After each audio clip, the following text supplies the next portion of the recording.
Hello everyone, bonjour. Thank you very much, merci beaucoup for tuning in one last time for a final goodbye. Let me start by saying the Ask the President Gmail address, I've shut that down. There'll be no more questions, and that is simply because after today, I will no longer be the CATCA President.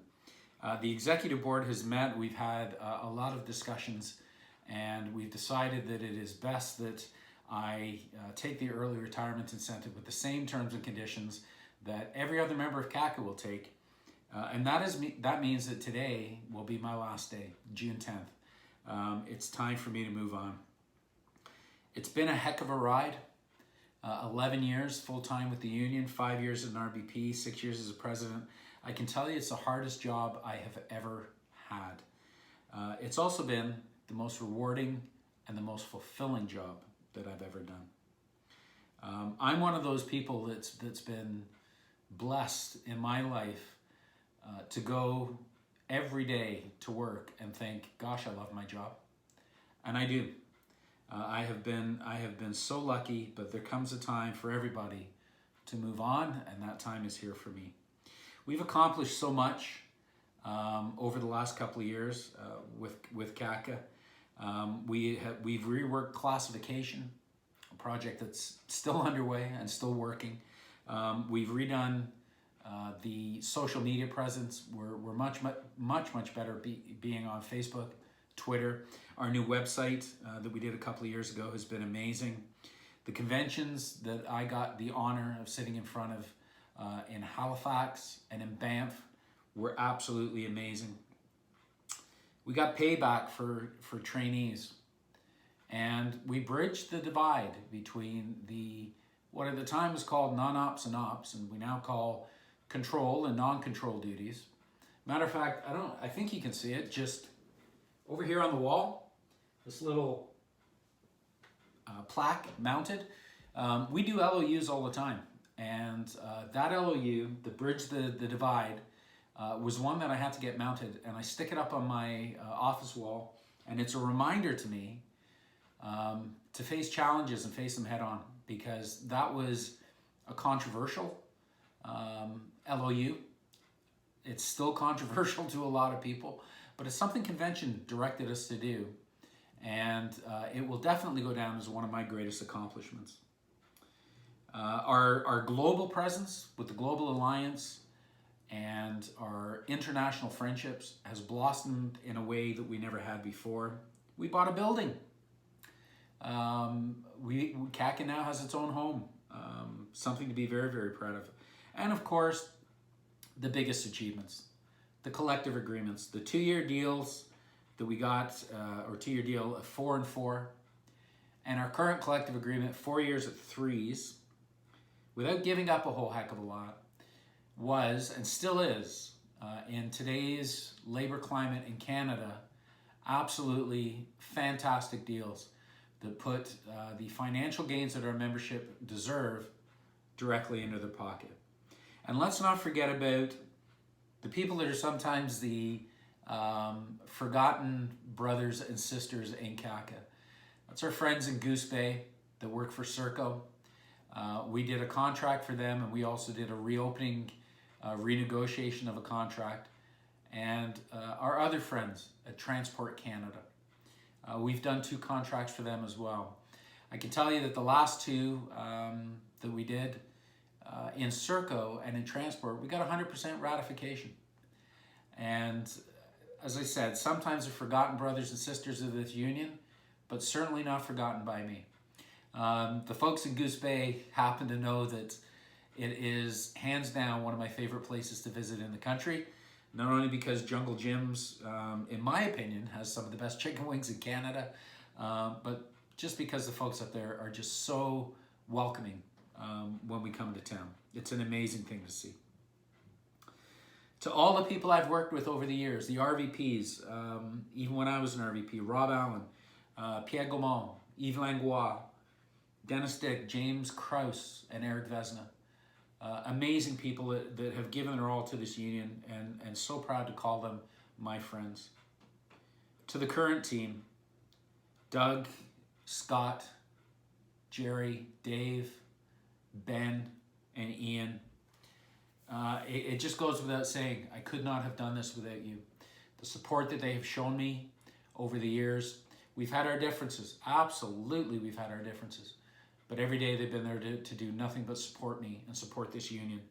And they are the reason that I can go forward tomorrow and not worry about CATCA, because I know it is in good hands.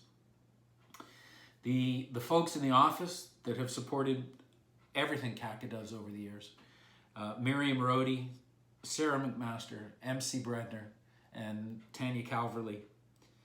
Amazing people that have moved on to other things, but they've left their mark on CATCA. The current team, Judy and Samita, and our legal team, Louis Gottal and Debbie Cooper. And of course, Abe Rosner, who is there for so much, providing so much support to all of you.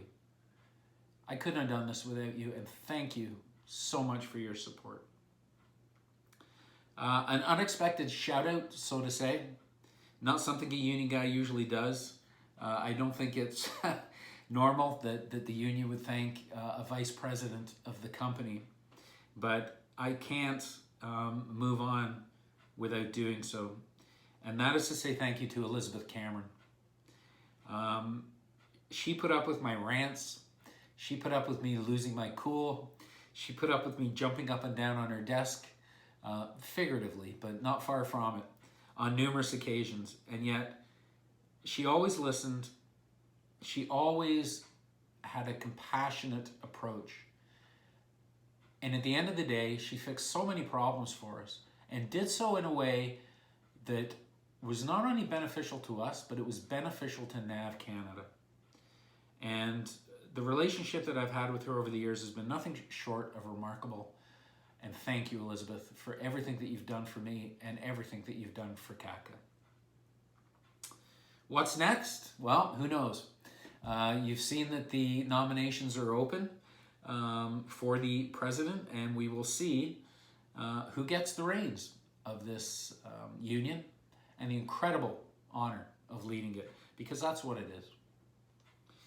Somebody once said to me, and I've heard this so many times, I heard this from Buzz Hargrove, I heard this from Gary Fain, I heard this from Jerry Dias, and I've heard it from members who follow the union movement, that when you get the reins of leadership, you should always aspire to leave the union in a better place than it was when you got the reins of leadership. And I know that my team and I have done that. There's no doubt in my mind that we have done that. I remember in the early days going across the country. It was tough. CATCA was not in a good place. And I know when I go across the country now, people say thank you. People have pride in the union. People want the shirt to wear this crest on their chest. And that's because they take pride in the union. So we must have done something great along the way. The other thing that people say to me is, just go with your head held high. You don't owe this union or you don't owe this company anything. And I honestly could not disagree with that more. I owe this union and I owe NAV Canada a lot, an awful lot. I've had a fantastic career. My working conditions have been second to none. Through the union, I've made international friendships that will last a lifetime. I have been to Australia, New Zealand, Germany, England. I've stayed in people's houses. And those people have come here and they've stayed in my house. And it's all because of the relationships and the friendships that I was privileged enough to develop because I was the CATCA president. I'm one of the few people, very few people, who can say I have visited every ATC unit in Canada, every tower, every ACC. I've been to them all. And that is a pretty cool thing to be able to say. I've met more friends along the way than you can shake a stick at. I owe this union and I owe this company an amazing debt of gratitude. As I leave, I do have an ask for you. I ask you to stay strong, and I ask you to stand united and stand together. Because if you do, you're always going to be successful. CATCA is not me. CATCA is not Doug. CATCA is not the board of directors and the RVPs. CATCA is you. It's every single member in this country standing together as a unified force. And my goodness, we've made some amazing strides doing that. Be kind to each other. Stop looking over your shoulder at what the other unit has. Maybe they've got something that's just a little bit better than what you have. Be grateful and thankful for what you have, because we all have amazing working conditions and an amazing career. Just be kind to each other. I'll see you down the road somewhere. No doubt a lot of you, as long as it happens and COVID doesn't completely continue to mess up the world, in Quebec City in 2022. So many of us, our paths will cross again. Of that, I have absolutely no doubt. Again, thank you so much. I'll miss you, and I will miss this job. Merci beaucoup. Au revoir. We'll see you later, folks. Goodbye.